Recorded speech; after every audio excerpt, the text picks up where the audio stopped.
Hello everyone. Thanks for joining me for tonight's episode. Tonight I'll be narrating a story from one of my subscribers. And again, as always, I remind you all to please be mindful and respectful in the comments field below. Sharing your personal stories is not always the easiest thing to do, so please take into consideration the time that these individuals spent writing out these stories and sharing them with us. And to the ones who submitted the stories over to me, I just wanted to give you another thank you for the content that you've provided. And of course, you guys will remain anonymous, and slight details and the names of the individuals within these stories have been altered to protect everyone's identity. So please sit back, put on a good pair of headphones or speakers, and let's begin.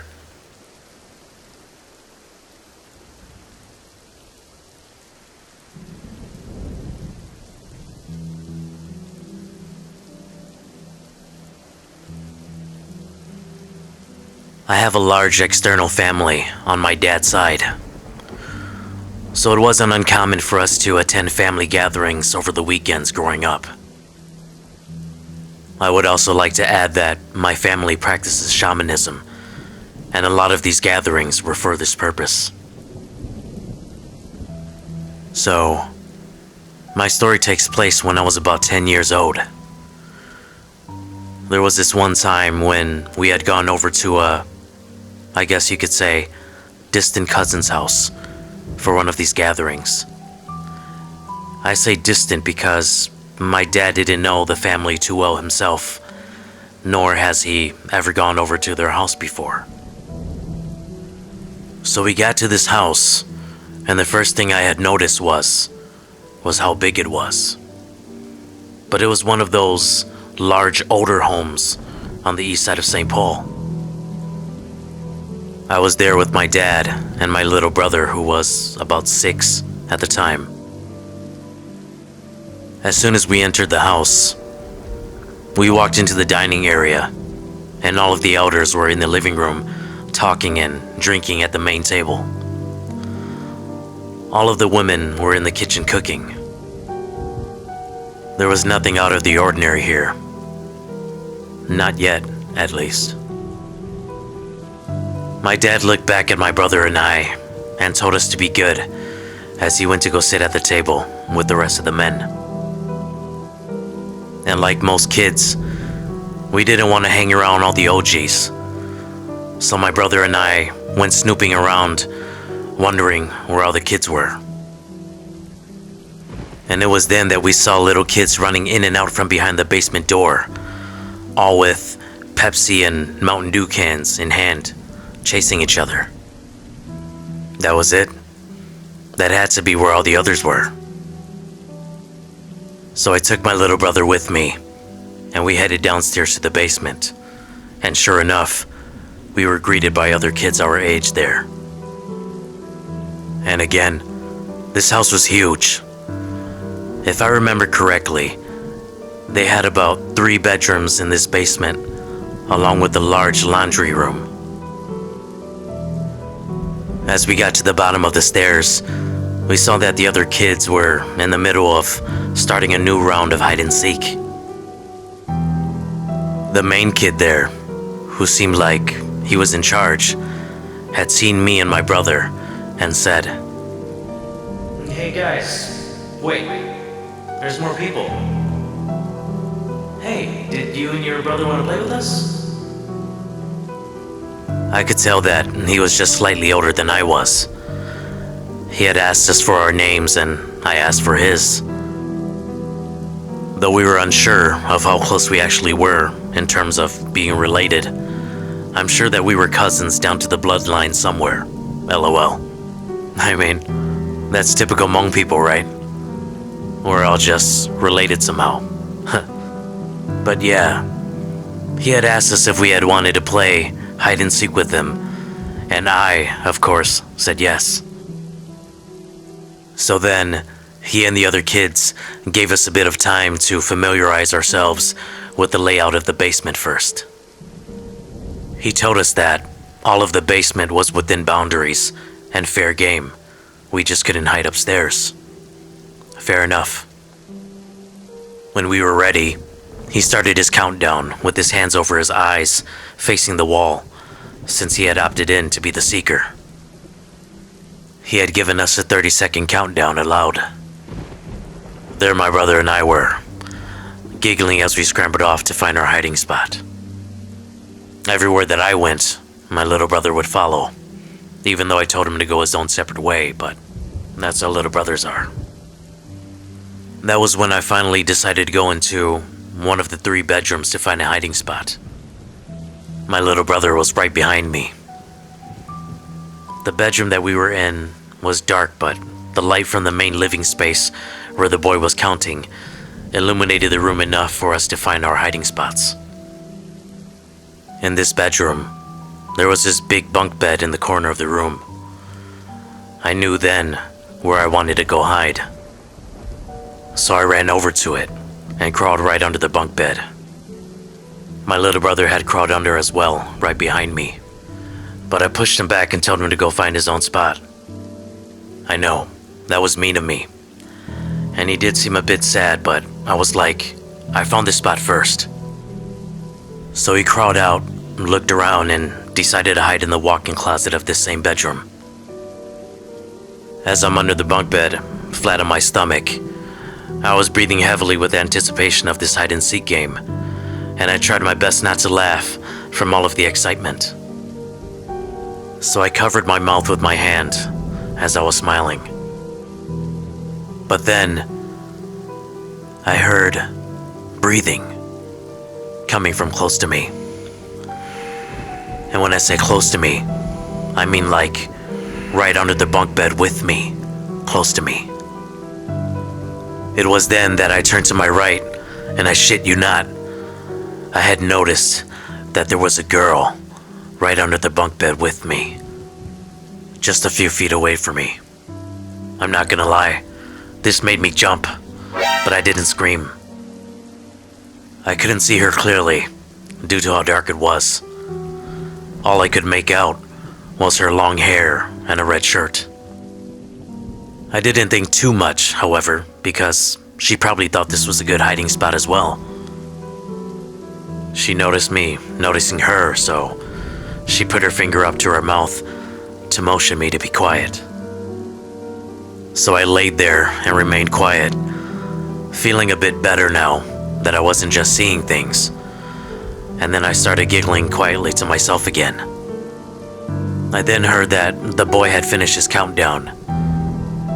He started to make his way in and out of rooms, seeking, and it wasn't long until he found one of the other kids in a different room.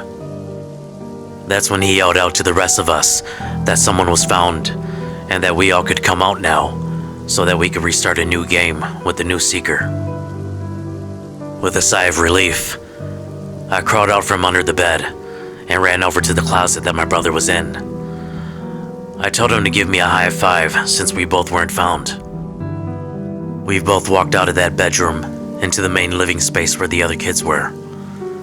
Now, remember, we didn't know these other kids at all, personally. But I knew that one person was now missing. Yeah, the girl that was hiding under the bed with me. I knew this because I didn't see her come out of the bedroom with my brother and I. And none of the other girls that were there with us now had on a red shirt. I said out loud, Hey, wait. There's still one more person. The boy looked at me confused. He said, No? This is everyone here. I repeated myself and said, No. There's one more girl. She was hiding under the bed with me. This made the boy even more confused, and so he asked me where exactly. I pointed over to the bedroom that my brother and I had hidden. He walked over to the room and flipped on the lights. We all followed behind him. He walked over to the bed, looked under it, and saw nothing. He then began to laugh and told me that I was funny, and if I was pranking him, that I had got him good. The other kids started laughing as well, and then the boy just went back to coordinating the hide-and-seek game. But now, I'm confused. Where did the girl go? I mean, I know what I saw. I'm not crazy. But as we continued playing, I slowly forgot about the whole ordeal, and my brother and I had quite a lot of fun playing with these other kids. And after about 2 hours of playing with them, my dad came downstairs to find us, and it was time to go home. While in the car, that's when I remembered about the girl, and I couldn't help but to tell of the incident to my brother and dad. I ended up freaking out my little brother because he wasn't under the bed when this happened. My dad, on the other hand, found it a bit funny and just said that he was sure that the other kids were just playing around with me. But I told him that for the remainder of the time that we played with the kids, that there wasn't a girl with a red shirt who ever came out from hiding to play with us, and I just found that weird. But my dad shrugged it off and said that, well, there were a lot of people to keep track of, since the house was so big. And I mean, he wasn't wrong. But it was then that I felt a chill run up and down my spine. And for the rest of the ride home, I just became very anxious about everything. But as soon as we got home, I started to feel a bit better. My little brother wanted to play video games, and so I hooked up the Nintendo 64 so that we could play Super Smash Bros.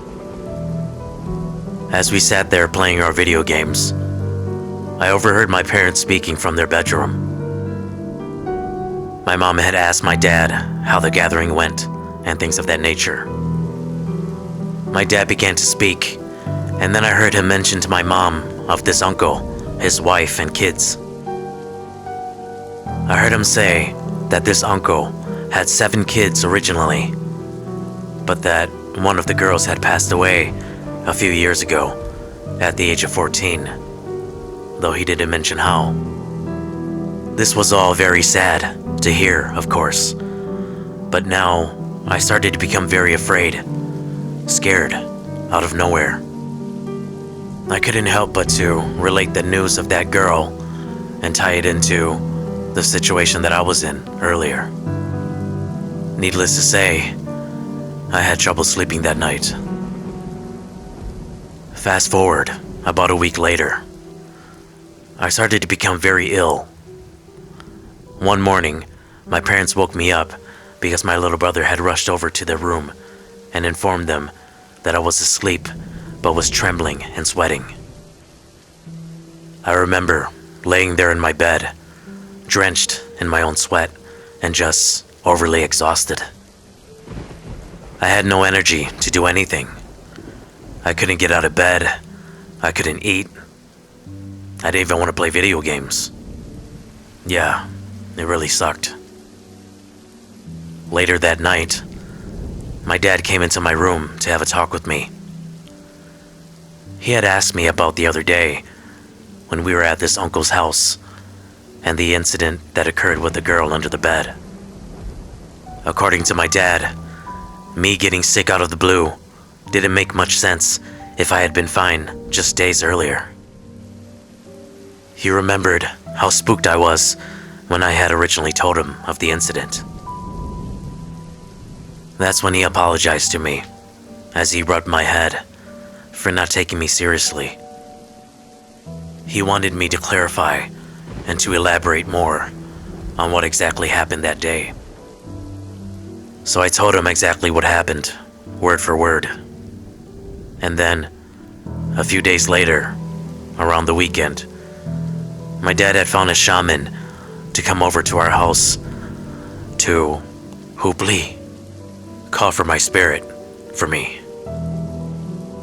I remembered how happy and scared I was at the same time when I had met the shaman. I mean, at the age of 10, I really didn't know what to expect. But he did appear to be a very sharp old man who was very experienced at what he did. The shaman went through the whole process of finding out what was wrong with me.